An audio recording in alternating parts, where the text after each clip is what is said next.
In 2012, I learned one of the most valuable lessons I've learned in my life.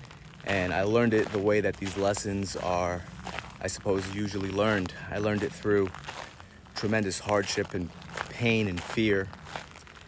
I was living in New York at the time. I was 23 years old, and it had been my dream since I was a little boy to move to the city, to become successful in the city. And I was working in real estate. I had about $1,000 in the bank. I was eating rice and beans every day for basically every single meal. And I was feeling tremendous fear, tremendous uncertainty about whether or not I was going to make it, whether or not I was going to be able to achieve success. And at the end of the year, a couple of friends invited me to go skiing. And I thought to myself, well, it'd probably be a good idea for me to get out of town right now and to get my mind off of things, to clear my head. But when I got to the mountain, Wildcat Mountain in New Hampshire, the conditions were just absolutely terrible, pure ice, and I ended up breaking my leg that day. And of course it snowed beautiful powder the next day. Maybe God's way of laughing at me a little bit, poking me. And so the doctors came to me in the hospital. I was laying there and they told me that I wouldn't walk for at least 60 days. And I remember it was at that moment that I felt truly broken.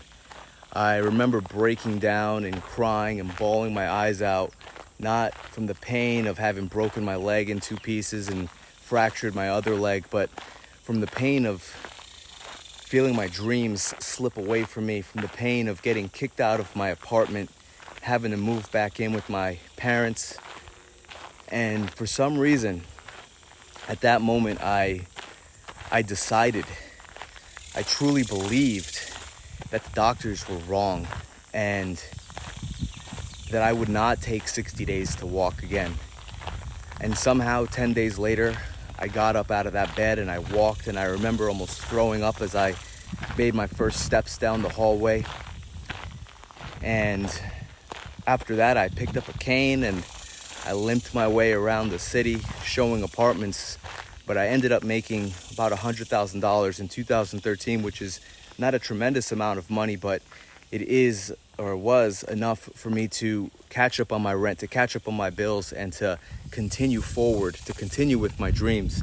And so the lesson that I learned was that the fear and the doubt, the anxiety, the uncertainty, they can be great allies to you. They can be very powerful driving forces. They can push you to do things that you would not have otherwise done. And so if you're in that state right now, if you're feeling fear about something, if you're feeling uncertainty or anxiety, I want you to know, I want to use them to your advantage. Make them your allies.